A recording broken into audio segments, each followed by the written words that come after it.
Howdy, campers, and welcome to another episode of It's Wednesday at the Shop.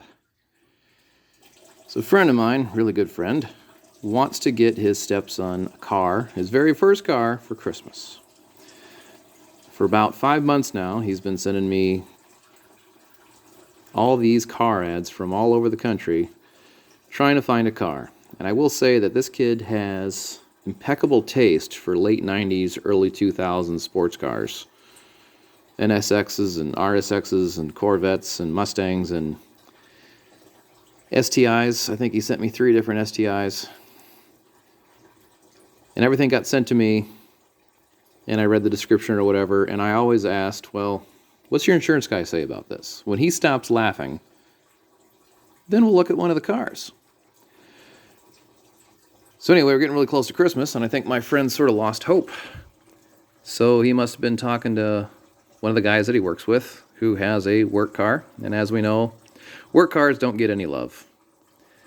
And he bought this work car, a 20-year-old Passat, 1.8 turbo. At least it's a 5-speed. Thank God the kid's going to learn how to drive with all 3 pedals.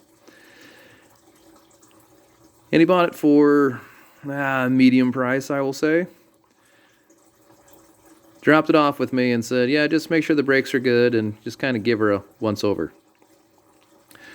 So I did. Now, I have offered my friend and his stepson my little car, which is a little Nissan 4-cylinder, 6-speed. It's even a 2-door, which makes it kind of cool. And the paint that's left on it, it's black. I mean, this is a first car. So, honestly, it's going to die. Who cares? And I offered that little car to my friends for $3,000 because, help the kids. And I have other cars. I don't really need it. Brings me the car. And there's just this whole list of stuff. And this is just like the major things. There's a bunch of little tiny stuff that the kid's going to have to ward off. Like the aftermarket radio. You can kind of turn it on. Nothing shows up on the screen. And it plays one Christmas song over and over and over. And the only way to shut it off is to turn the car off. And then it doesn't do it again until you hit the power button. None of the other buttons do anything. I don't even know whose stereo it is. It's not a Volkswagen stereo. So he buys this car. You open the driver's door, the dome lights don't come on. Something wrong, and that switch is inside the latch, and it's not sold separately, so that's expensive. Both headlight assemblies. He warned me that the low beams don't work, and you can get in there and grab the whole assembly that's supposed to be adjustable, and they just swing like a pendulum. So going down the road, they just... If I suffered from seizures, I'd probably wreck the damn car. The oil is, I think, probably 8,000 or 9,000 miles overdue. The clutch pedal is at the very top, and what I mean by that is if you push it all the way to the floor and shift, and then you bring it all the way up to about here, it starts to get grab, and then by the time you get here, there's no more pedal. You're just done. And this is hydraulic. There's no adjustment, so that thing's done. But like I said, he's got to learn how to drive a stick, so we might as well just blow that clutch on learning how to drive a stick. Rear driver's window doesn't work. The spark plugs are original at 172,000 miles, so that's impressive. The coolant tank is broken. The timing belt is original. It's cracked up beyond belief. One cold morning, and it's going to shell the entire engine. Yay, interference motors. Steering wheel's not pointed in the right direction. One of the tail lights is out. That was amazing. Only one light out in a Volkswagen.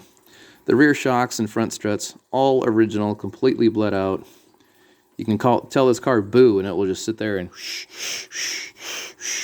for about a minute and a half all by itself. The front motor mount donut, I don't know why Volkswagen came up with that. It's about as strong as a regular glazed donut. Of course, it's wasted like all of them. One of the 8 front control arms is so bad I could probably just yank it off with my hand. And the valve cover gasket, of course, shits all over the place. So the grand total for that is $2,779 on top of what he already bought the car for. Now, if we put a clutch in it too, it's a $1,200 clutch job, so it's $3,900 on a car that he was trying to save money on. So I sent him this list, and I sent him some videos of the thing making clunky noises and doing everything wrong and shitting all over the place and the misfire codes and blah, blah, blah, blah, blah, blah, blah, blah, blah. And he says, Just fix it. I need it to be safe for the kid. So he spent almost $4,000 now on a car that he didn't know anything about. And I know that his buddy sold it to him, and I'm not saying that his buddy's a bad person. His buddy's just not a car person. And yeah, so it'd be like asking me about a horse. I can't help you out with a horse. I don't know what I'm looking at. It's a damn horse. And this guy doesn't know what he's looking at. It's a damn car. So anyway, if you think you're saving money and you're getting your kids their first car, and I really like it when kids get their first car, please, oh please, oh please, have it inspected and see this terrible frickin' list before you give him any money. Because had he brought this to me ahead of time, he wouldn't have bought this car. Maybe he wouldn't have a car for Christmas, but he wouldn't be spending this kind of money on something that he thought was just good to go. So anyway, that's my do it right or don't do it at all high horse soapbox speech of the day. So remember, guys, if you don't have 3 pedals, you're along for the ride. Thanks.